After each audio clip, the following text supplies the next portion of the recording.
Ubwiza ikimero cy'abakobwa bagize itsinda rya MACKENZIES bikunda gutigisa imbuga nkoranyambaga ndetse bikagaragaza amarangamutima y'abantu batandukanye. Bitewe n'ukuntu abakobwa bakunda kubisangiza ababakurikira ku mbuga nkoranyambaga zabo.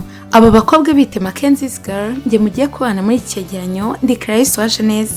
Mbahaye ikaze.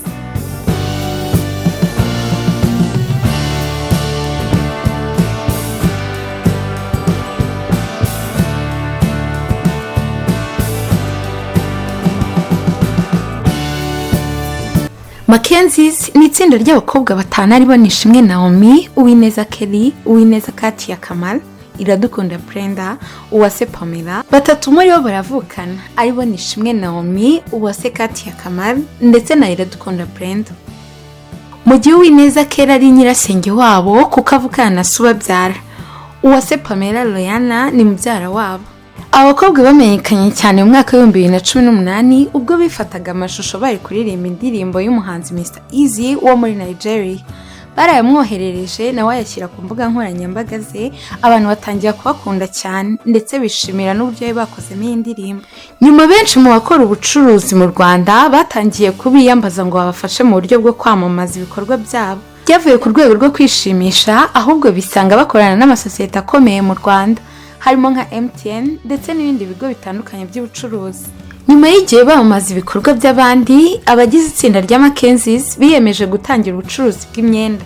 Kera avuga ko iri zina rya MACKENZIES ryakemuye byinshi, abisobanura agira ati: mbere abantu ntibamenyaga kudutandukanya, batubazaga niba tuvukana, abandi bati ese umukuru ninde. Ariko MACKENZIES yarabyoroheje, basigaye bavuga ko ari abakobwa bo muri MACKENZIES cyangwa se MACKENZIES girl. Nishimwe Naomi ubarizwa mu itsinda rya MACKENZIES akaba ari nawe wabaye nyampinga y'u Rwanda. Yavuze ko ari ubucuruzi binjiyemo bagamije iterambere ryabo. Agira ati abantu benshi bakundaga kutubaza niba nta bikorwa byacu runaka dufite kugira ngo bakorane natwe.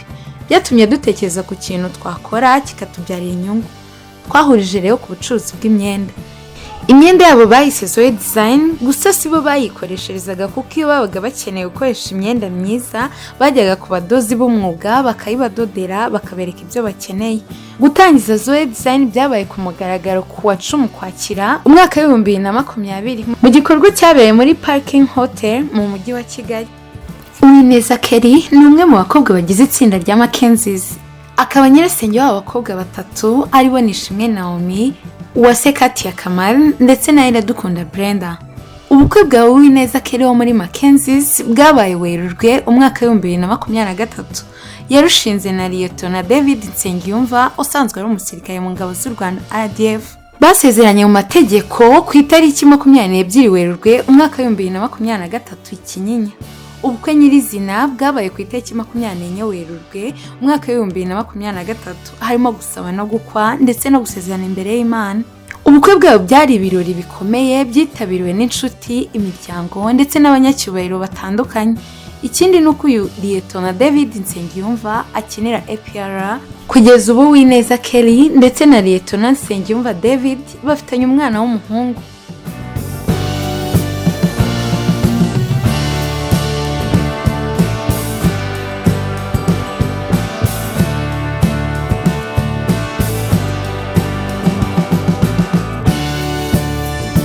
Miss Rwanda 2020 Nishimwe Naomi yashakanye na Michael Tesfaye.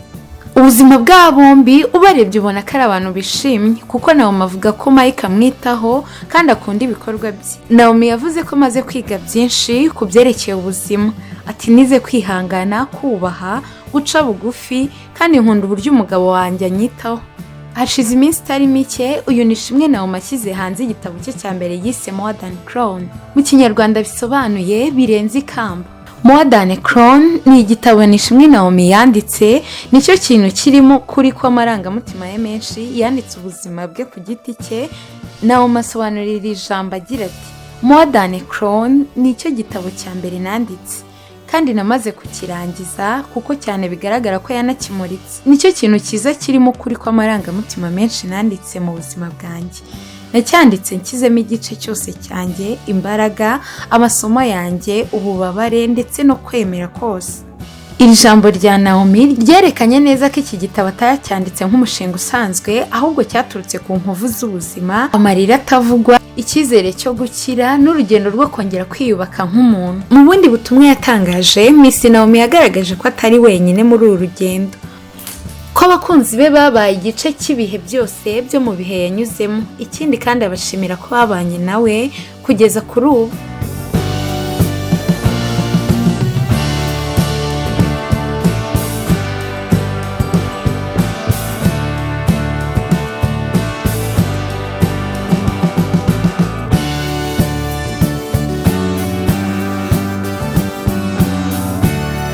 Uwase Pamela Loyana uzwi nka Pamela muri MACKENZIES, uyu nawe ntavukana n'abo bakobwa ahubwo ni mubyara wabo.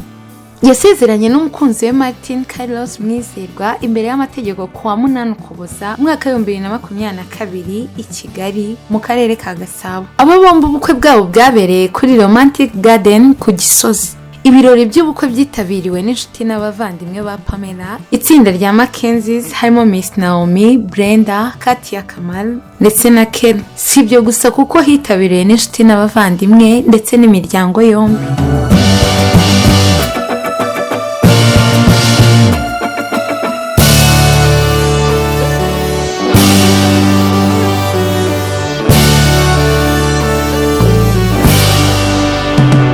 Umukunzi wa Katia Kamari yitwa Donis Jovan File yabonye izuba kwa 11 Nyakanga umwaka w'1993.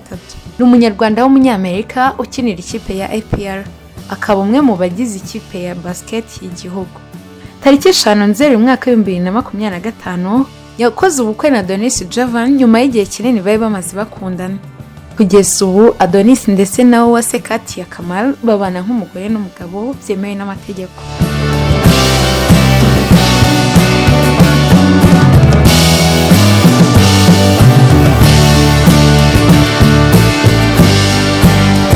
Brenda ari mu bagize itsinda rya MACKENZIES, ni umukobwa w'ubwiza ndetse n'ikimero utaka ubwiza n'abavandimwe be ndetse n'abamukurikira ku mbuga nkoranyambaga ze zitandukanye. Brenda ni umwe mu bakobwa binjiye mu itangazamakuru wari umwuga mushya kuri we. Ikindi ni uko ari mu bakundirwa ikimero ndetse n'uburanga bwe. Kuri Power FM, Brenda yakoraga mu kiganiro The Black yahuriragamo na Clarisse. Iki kikaba ari cyo kiganiro Rusine Patrick yakoragamo mbere yuko yerekeza kuri Kiss FM. Ubu biravuga ko Brenda ari mu rukundo nubwo nta makuru yizewe menshi arajya ahagaragara.